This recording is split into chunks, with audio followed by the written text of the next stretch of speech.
Pertanyaan saya ajukan langsung ke Mbak Yai Imadudin.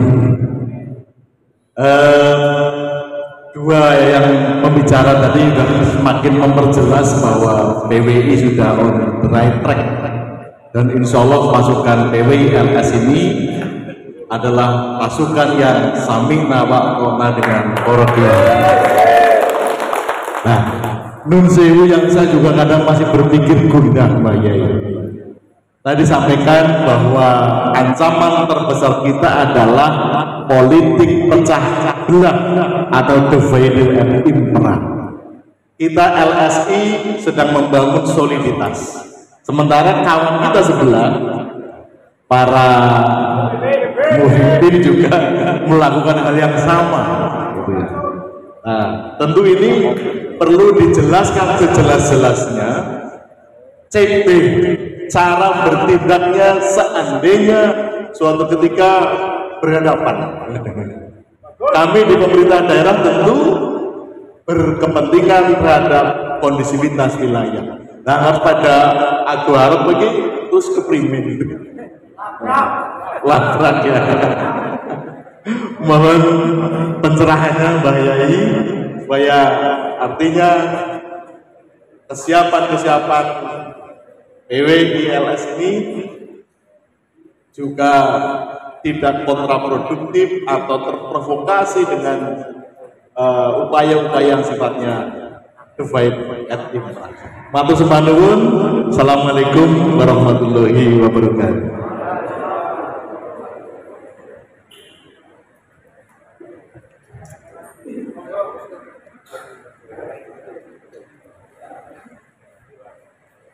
Monggo Pak Rohman dari PC PWI Karangmontor.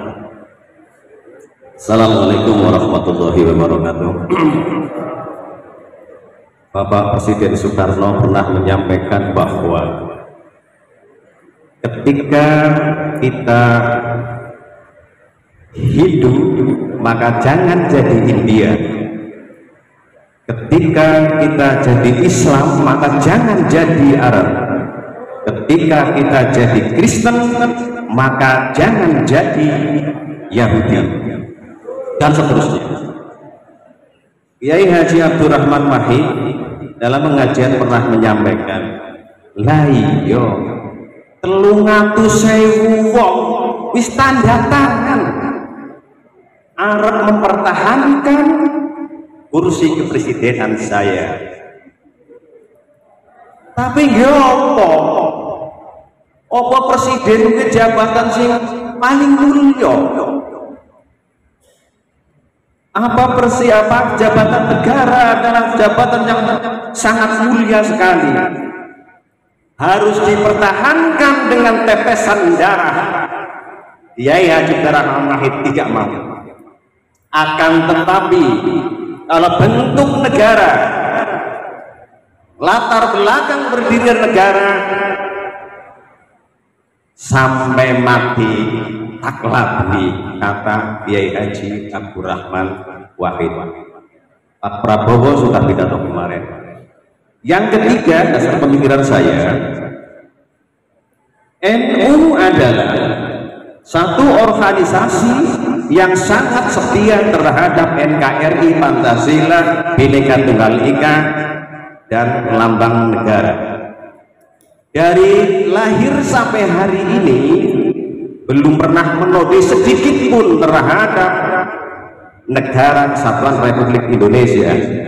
Saya sepakat dengan Pak Iman, karena itu Quran harus kita patuh. Perspektif itu, dari dasar pemikiran itu, kemudian ada surat edaran yang disampaikan oleh PBNU.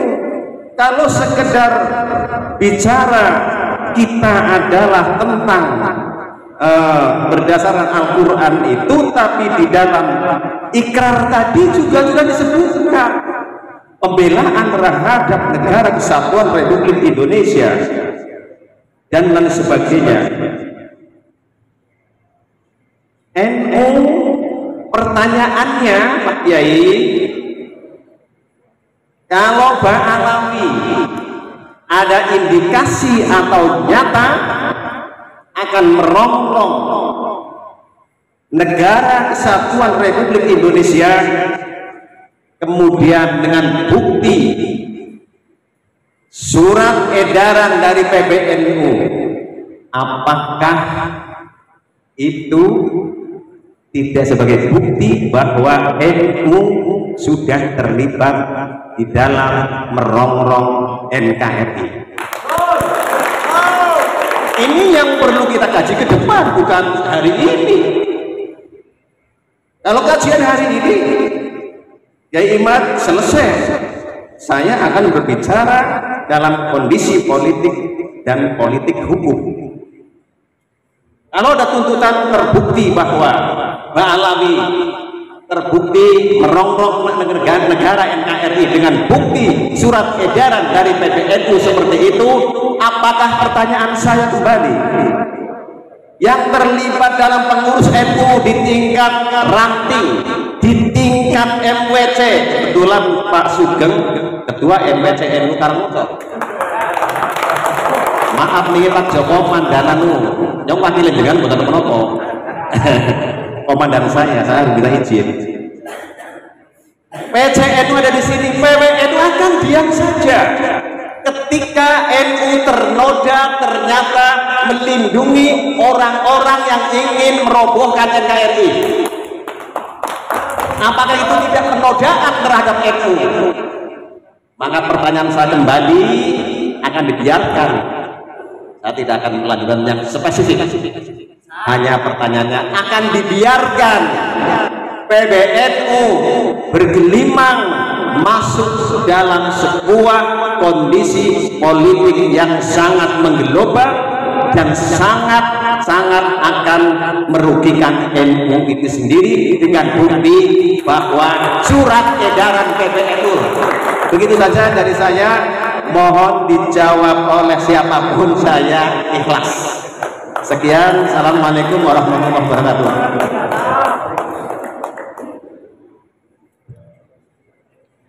Yang jelas saya tidak akan menjawab Mas Rahman karena belum jawab sudah ditantang jadi rival di konferensi MBC yang akan datang.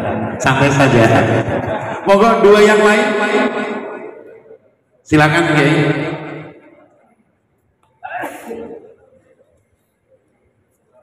Assalamualaikum warahmatullahi wabarakatuh. Saya simpel saja, nama saya Usmanur Aziz. Saya perkenalkan PC Bojong Sari dari pengurus Muhammadiyah. Maka saya sampaikan ini sebetulnya tadi yang disampaikan tadi, kalau saya yang bicarakan nyong kekolojok wong NU, saya orang Muhammadiyah. Maka sebetulnya yang mau saya sampaikan itu artinya gini. Kenapa saya orang Muhammadiyah royo-royo ada di dalam sini? Itu akibat ada fenomena yang disampaikan oleh saudara kita tadi. Maka saya hanya cukup menegaskan itu saja yang dijawab dan dijelaskan secara gamblang. Terima kasih. Wassalamualaikum warahmatullahi wabarakatuh.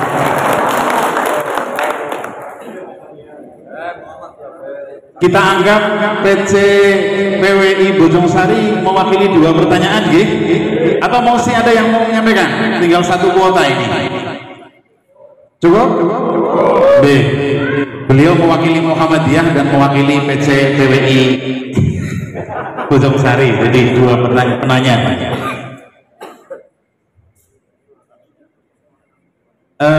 Baik, sebelum saya sampaikan waktu kepada para narasumber. Pertama tadi ditanyakan oleh Pak Suroto yang mewakili Bapak Bupati, bagaimana yang terbaik sikap dari pemerintah daerah, karena gelombang pergerakan PWI tak terbendung, gelombang pergerakan mereka-mereka yang malu-malu dan terus melakukan perlawanan juga terus bergerak walaupun senyap, bahkan provokatif walaupun hanya lewat media sosial. Bahkan provokatif. Saya sekondurnya Gus Abbas dari pengajian di Rois Suriah PCNU Purbalingga di Tunjung Muli kemarin, beberapa orang saya tahan untuk tidak usah melakukan pergerakan karena ada dari akun YouTube mereka identik dengan mereka itu sampai ngata-ngatain Gus Abbas, ngata-ngatain Romo Kiai Maskur yang Rois Suriah PCNU dengan sebutan sesat. Ini memang harus ada penyikapan, karena memang yang harus mengambil sikap sebagai penengah adalah pemerintah. Maka Pak Roto sangat tepat pertanyaannya, ya? Sangat tepat. Yang kedua adalah pertanyaan dari rival saya di MPCNU Karangmonjol, Gus Iman. Beliau menyatakan bagaimana sikap PBNU dengan surat yang sempat menggemparkan kemarin. Kalau saya tidak keliru, suratnya bernomor 3975. Monggo kepada Pak Kiai Iman dan barangkali Mas Agus atau yang lain yang akan menyempurnakan pertanyaan yang jawaban terhadap pertanyaan yang disampaikan oleh para penanya, kami persilakan.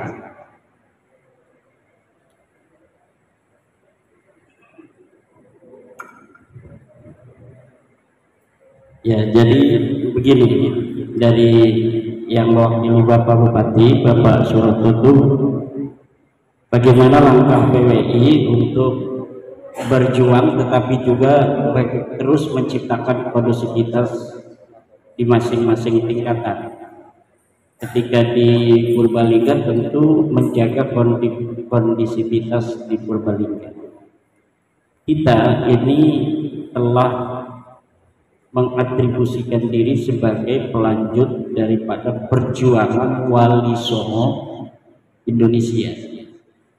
Kita tahu bahwa Wali Songo salah satu kelebihan di dalam bagaimana menyebarkan Islam sehingga Islam ini bisa begitu diterima pada abad ke 15, 16, terutama abad 16. Karena sebenarnya Islam ini masuk Indonesia itu telah ditemukan manuskrip di Aceh itu sejak abad ketiga Hijriah.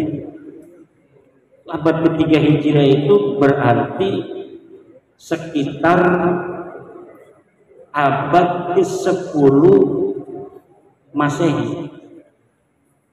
Abad 10 Masehi itu Islam sudah ada. Bahkan seorang pelancong dari Maroko yang bernama Ibnu Battuta itu ketika datang tahun 799 berarti abad 8 Hijriah, abad ke-8 Hijriah itu sekitar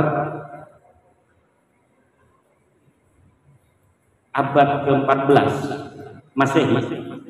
Raja di Aceh itu sudah memeluk agama Islam, bermadzhab Syafi'i. Jadi Baklawi ngomong dia yang menyebarkan Islam itu basit, itu tidak ada ya. Nah, kemudian penyebaran agama Islam yang telah ditulis oleh para sejarawan masuk pada abad ketiga Hijriah itu dicatat lagi oleh pelancong dari China bahwa pada abad ke-9 itu masih sangat sedikit orang yang beragama Islam untuk di daerah pedalaman. Hanya di daerah-daerah pinggir pantai di mana Islam itu sudah dipeluk oleh para pedagang-pedagang di bandar-bandar pelabuhan yang ada di sepanjang Sumatera dan Jawa.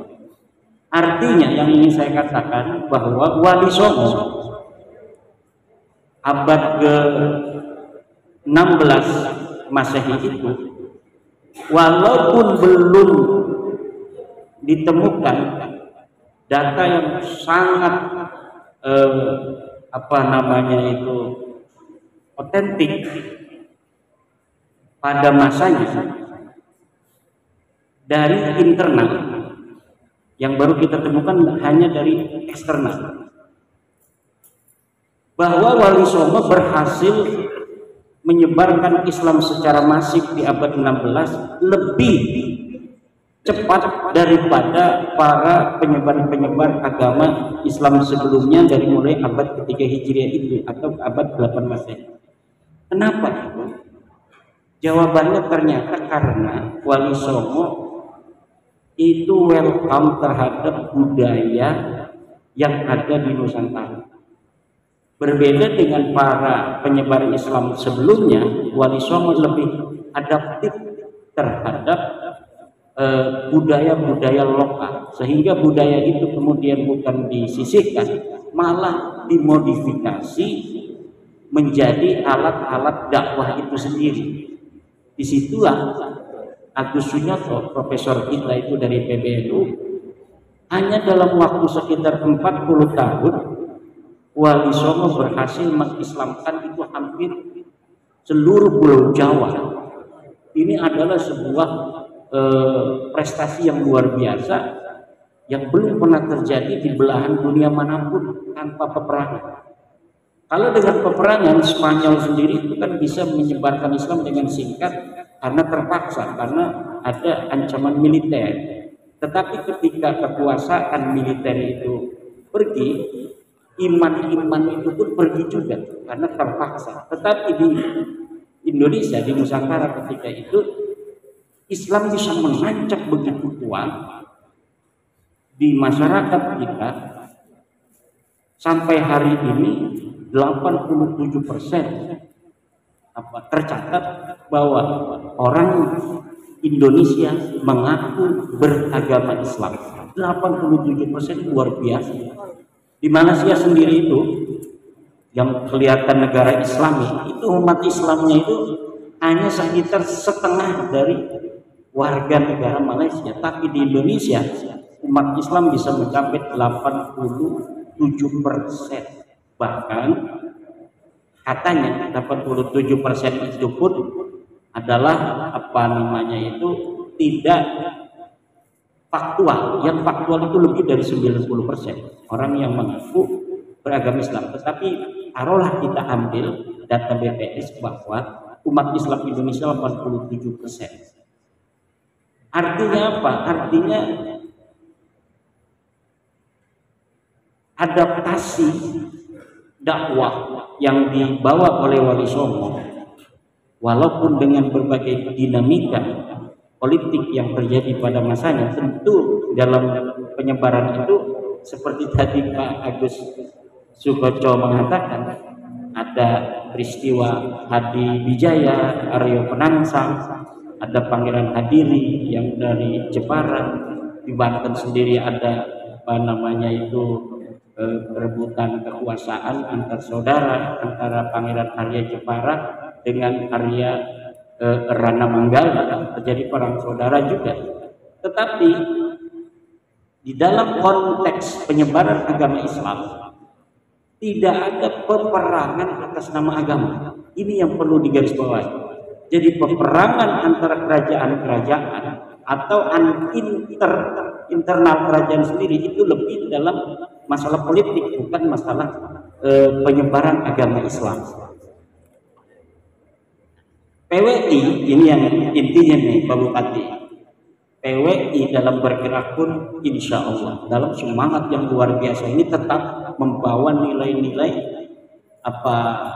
universal dari Wali Songo itu, yaitu nilai-nilai yang lebih mengedepankan kemaslahatan yang lebih besar untuk mencapai tujuan kita dari tujuan dibentuknya PWI.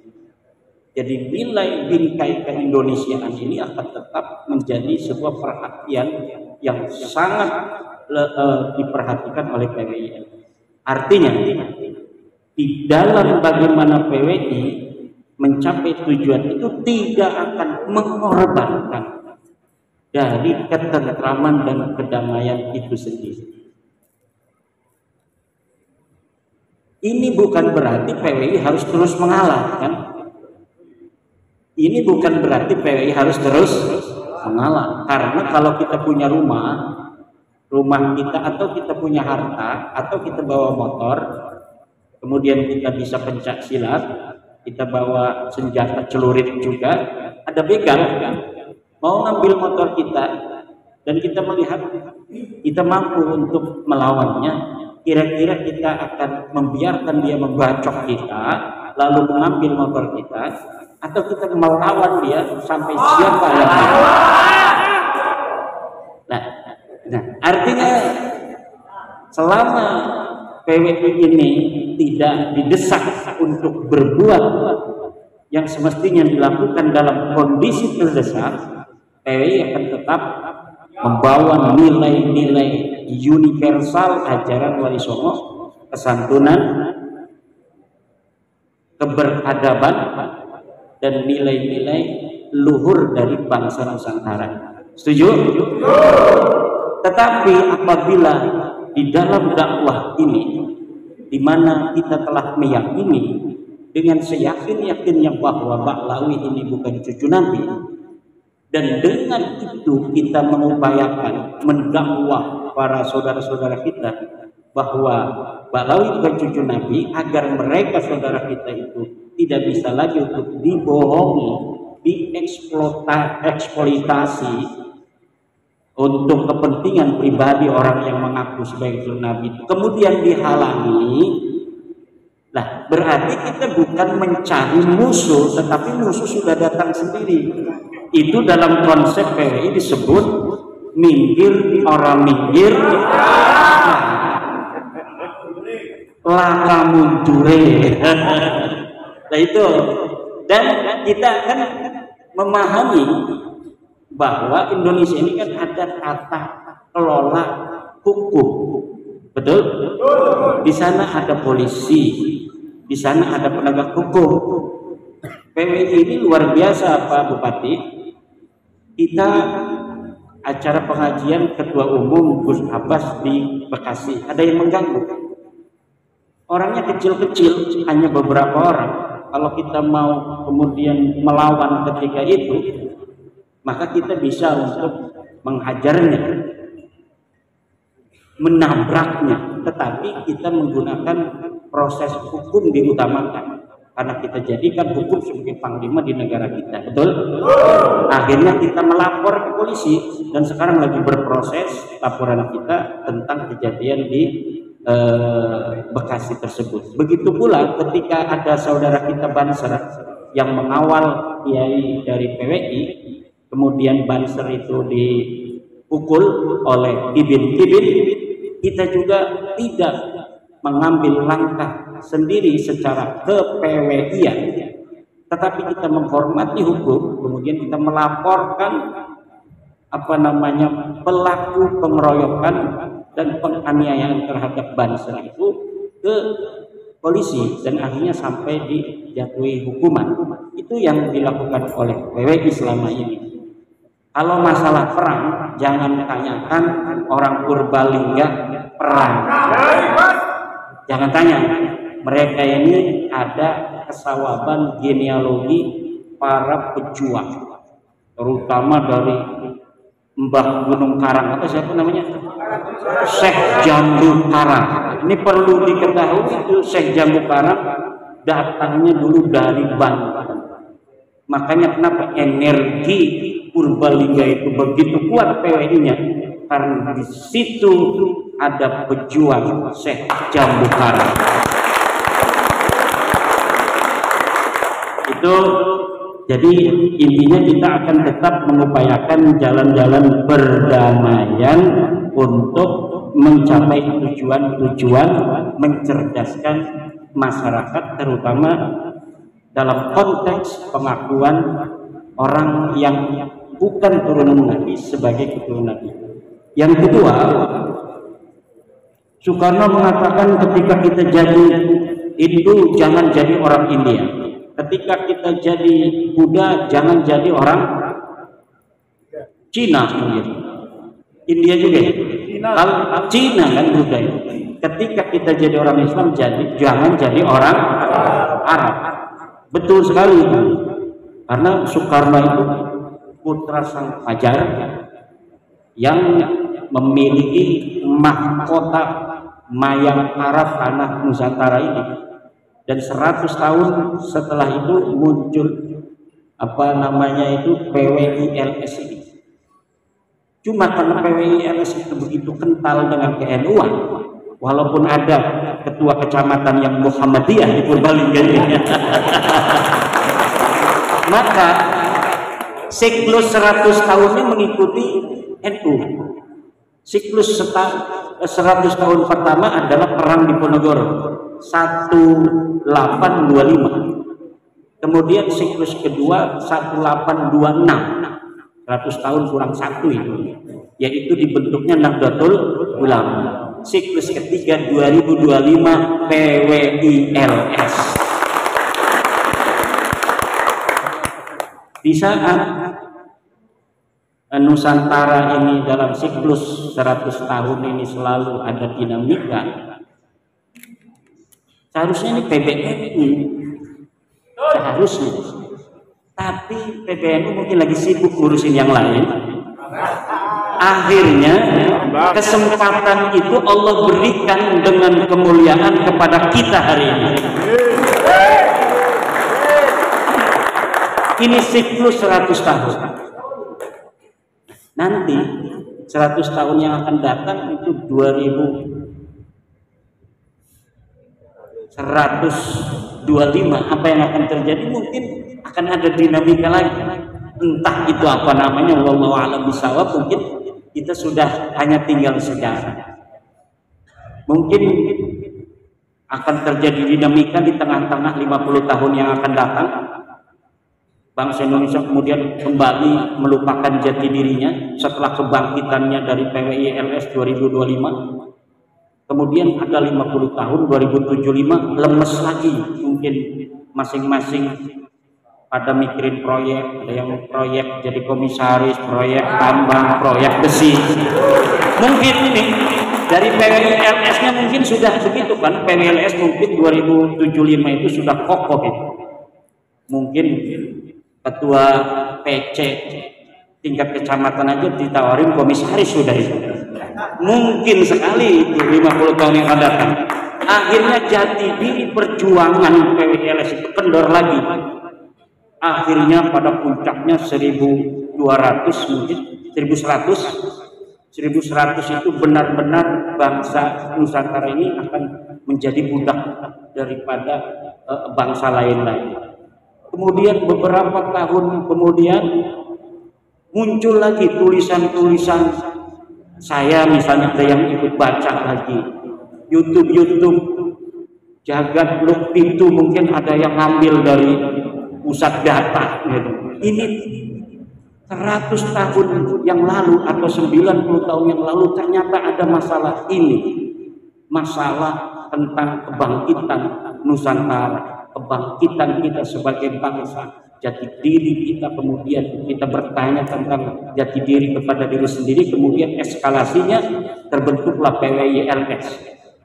Yang sekarang ini PWILS semuanya itu nanti 100 tahun lagi tuh pada mikirin jadi komisaris semuanya.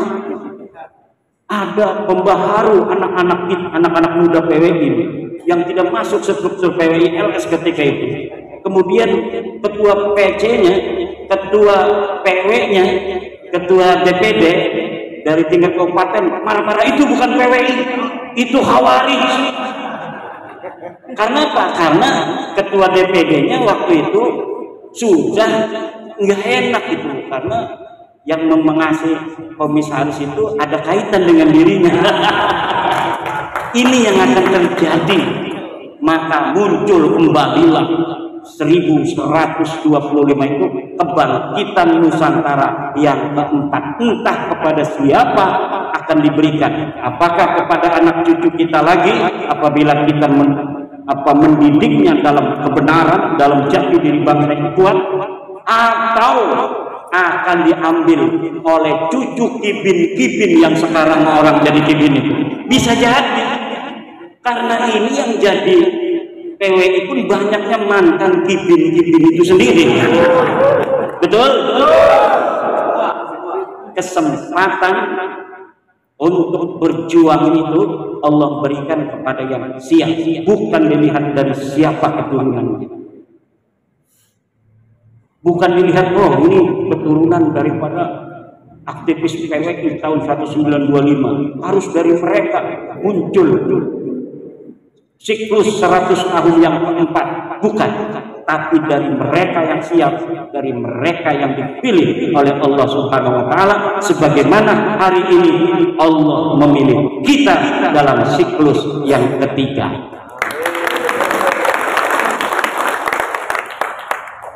Dan membiarkan orang-orang yang sibuk dengan urusan mereka itu menghitung untung dan rugi. Kemudian tentang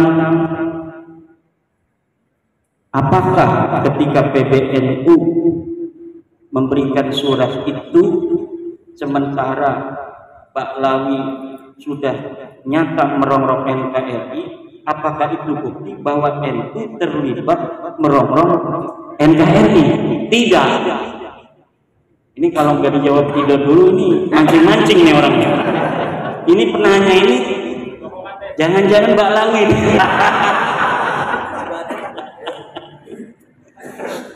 Jadi harus dibedakan antara PBNU sebagai pengurus dan NU sebagai sebuah ideologi eskalasi dan formalisasi dari nilai-nilai Wali Songo itu.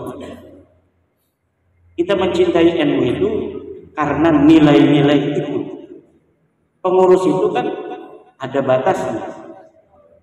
Tetapi selama beliau-beliau itu sebagai pengurus, wajib bagi kita untuk menjaga apa namanya itu marwah daripada beliau-beliau.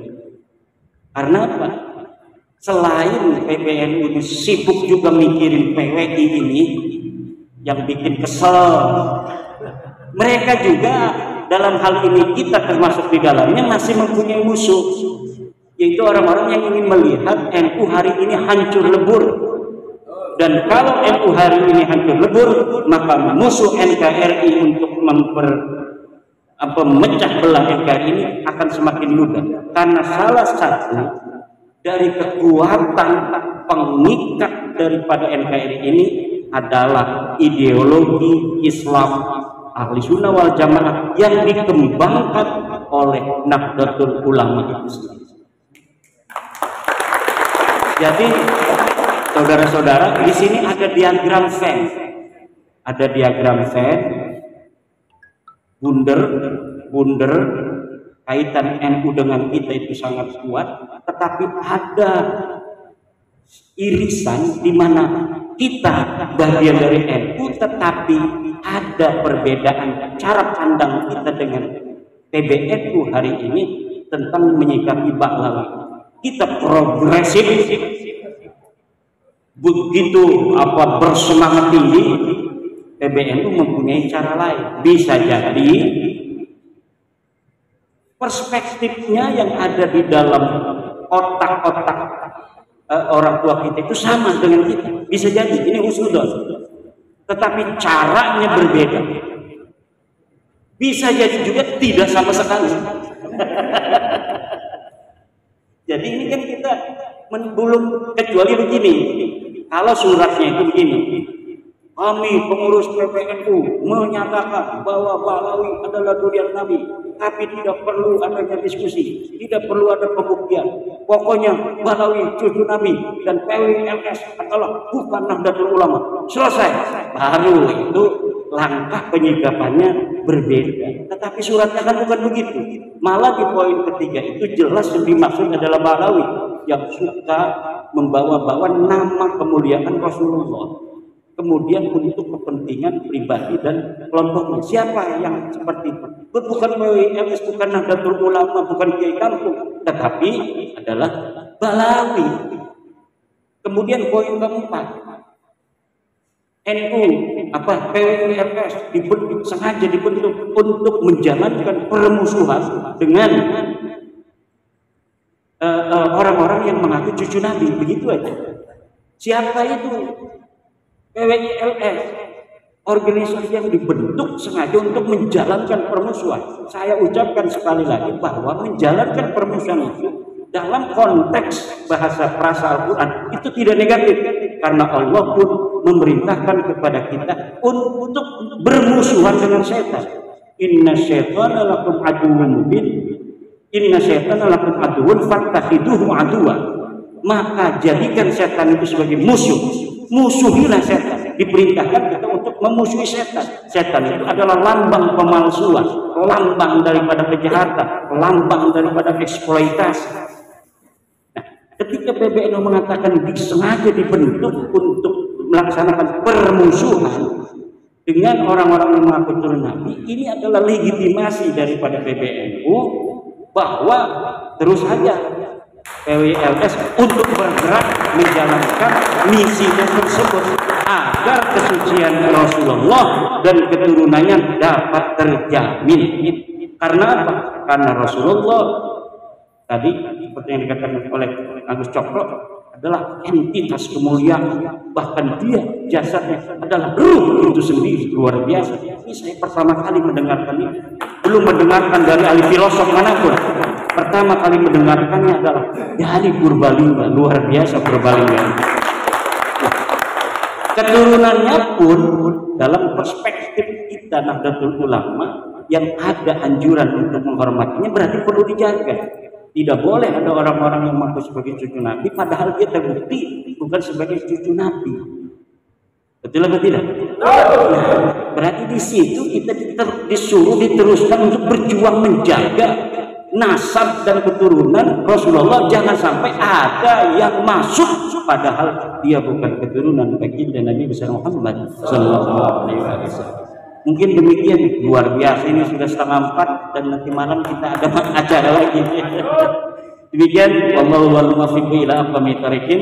Dari saya nanti akan ditambah oleh Kang Agus Cokro. Tapi intinya bahwa sore hari ini kita berbahagia.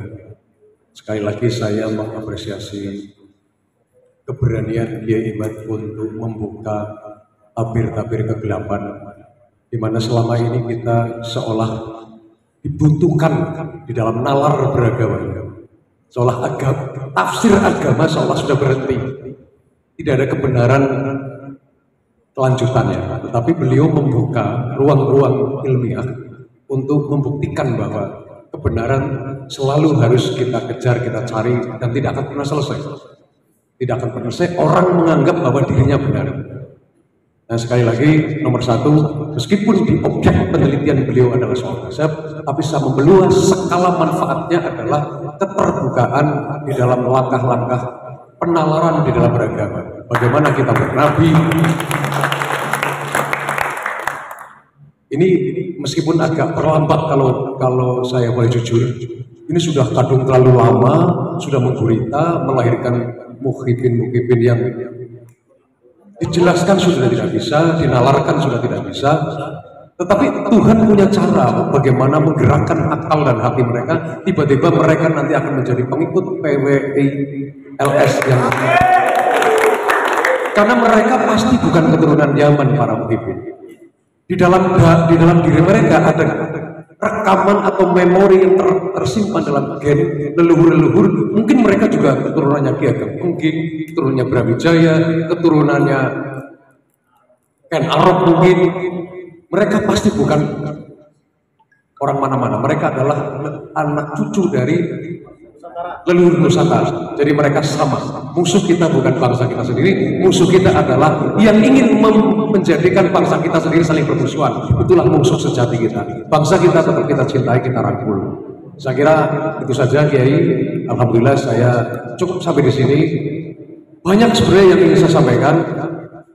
Meskipun masih saya butuh memompa stamina keberanian, saya butuh belajar kepada beliau, mengakses energi Banten yang sejak awal melawan Cornelis de Houtman kalau tidak salah, yang memimpin kedatangan Belanda di pelabuhan Banten pertama, dan karena orang-orang Belanda bersikap arogan, orang Banten serta merta mengusir mereka karena Banten memiliki watak untuk menjaga kedaulatan dan harga diri yang sangat tinggi, dan itu sama dengan Purbalingga menurut beliau.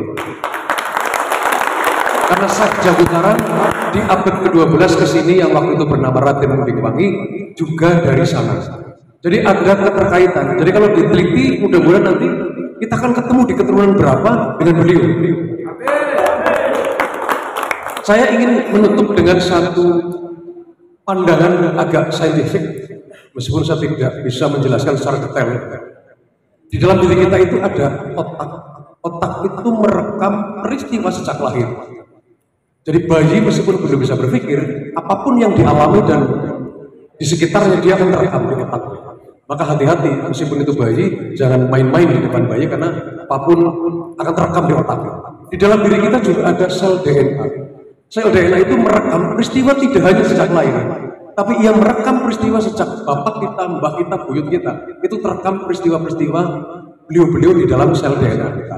Maka Anda sering alami datang ke suatu tempat, ketemu dengan seseorang, tiba-tiba aku udah kayak tahu ketemu dia loh, padahal belum pernah ketemu. Mungkin itu pengalaman bapak kita, mungkin itu pengalaman mbah kita, mungkin itu pengalaman buyut kita, dan itu ada dalam rekaman kita. Jadi pejuang-pejuang wali sana, bahkan jauh sebelum itu juga ada rekaman di dalam DNA yang hadir di sini. Saya kira tidak mungkin mau hadir di sini kalau tidak ada panggilan genetik secara seperti itu. Di dalam diri kita juga ada ruh. Ruh tidak hanya merekam rekaman bapak, ibu, cucu, buyut kita, tapi ruh merekam pengalaman peristiwa bahkan sebelum kita dilahirkan ke dunia. Ada rekamannya dalam diri kita. Sebelum kita dilahirkan ke dunia, kita sudah merekam peristiwa agung perjumpaan dengan Tuhan. Alastubirubikum walubalasa. Dan itu ada di dalam ruh. Terima kasih. Assalamualaikum warahmatullahi wabarakatuh.